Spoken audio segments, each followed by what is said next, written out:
saya login menggunakan username dan passwordnya Bapak Abraham Auzan.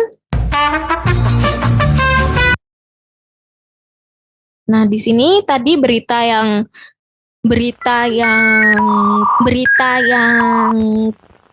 A few moments later. kita buat di admin pusat, maka muncul di halaman berandannya pegawai dan juga dosen. Nah, agenda yang kita buat juga bakal muncul. Di sini tidak ada panel-panel, melainkan langsung menu-menu yang memang akan diakses oleh pegawai dan dosen. Di sini ada kelola biodata pribadi. Nah, nanti kalau misalkan pegawai atau dosen itu sendiri pengen mengubah data pribadi, silahkan di menu kelola biodata pribadi. Misalkan yang diubah agamanya apa, terus pengen upload bukti dokumen apa gitu, silahkan kemudian simpan. Untuk cara kelola biodata pribadi sama dengan yang tadi di admin. Begitu nggih? Nice. Nah, selanjutnya ada riwayat pribadi. Nah, di riwayat pribadi ini, Bapak, Ibu, dosen bisa menambahkan, misalkan pendidikan S2-nya 2 kali, misalkan. S2-nya 2 kali diisikan S2, terus nama sekolahnya misalkan Universitas Nahdlatul Ulama Yogyakarta, bidang studinya apa, simpan.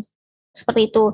Nah, file yang tadinya di-upload juga akan bisa kita lakukan review ataupun download dokumen, seperti itu ya. Nah, di sini statusnya belum diproses, maka riwayat dari Bapak Abraham Auzan yang S2 ini belum dilakukan verifikasi, seperti itu. Selanjutnya, ada data mutasi pribadi.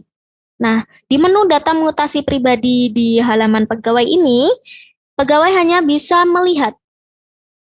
Nah, hanya bisa melihat riwayat-riwayat mutasi dari pegawai itu sendiri.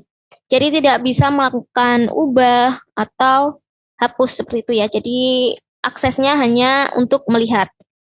Kayak ini misalkan melihat detail dari mutasinya. Unit kerjanya rektorat, TMT-nya sekian, statusnya sekian. Seperti itu. Selanjutnya, di sini ada menu pengajuan cuti.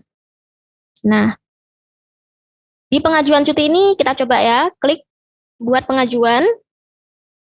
Di sini sudah terlihat NRP-nya berapa, terus nama pegawainya siapa, jenis cutinya, silakan dipilih, misalkan melahirkan.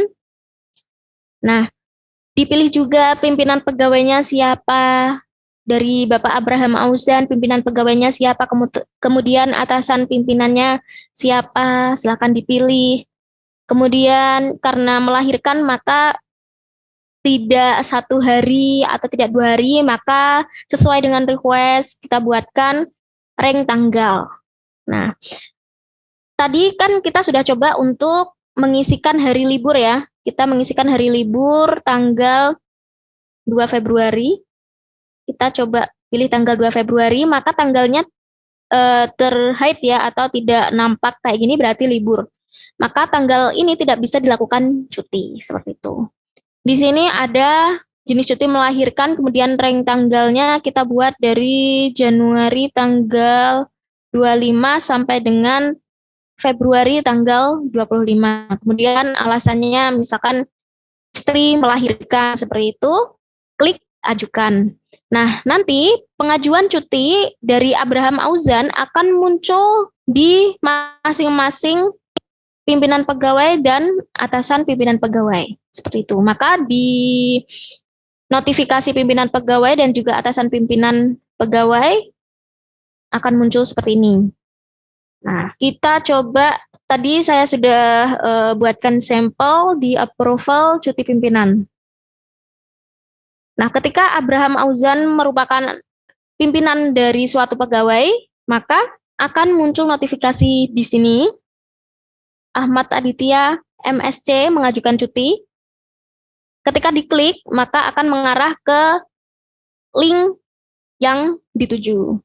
Nah, misalkan di sini ada aksi approve, maka bisa dilihat nama pegawainya siapa, jenis cutinya apa, dari tanggal berapa sampai dengan tanggal berapa, alasannya juga bisa dilihat, kemudian status persetujuannya, apakah disetujui atau ditolak, misalkan kita tolak, kemudian simpan. Nah, nanti hasil penolakan ini akan muncul juga di approval cuti atasan pimpinan dan juga halaman admin, seperti itu.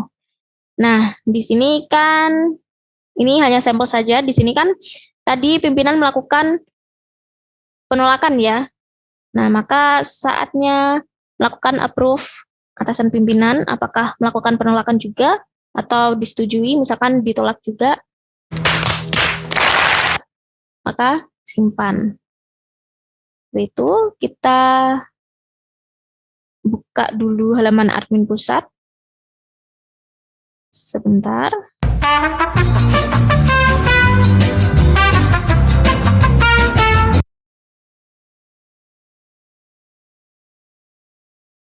Kita buka e-cuti, manajemen pengajuan.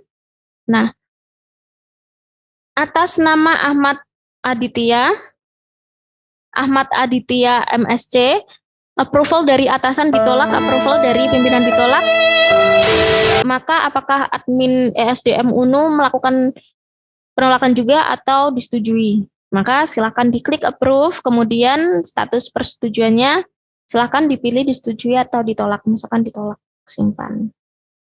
Nah, maka atas nama Ahmad Aditya ini tidak diperbolehkan cuti karena urusan keluarga, seperti itu. Ini hanya sampel saja. Saya kembali ke halaman pegawai. Sebentar.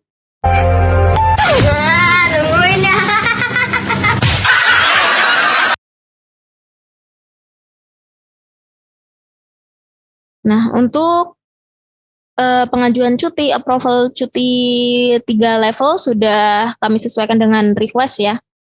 Mungkin ada yang ingin ditanyakan, silakan. Untuk yang di pojok kanan atas ini sama, yaitu untuk ubah password, ubah profil, kemudian ada panduan aplikasi, seperti itu. Mungkin untuk pelatihan aplikasi ESDM sudah ya selesai.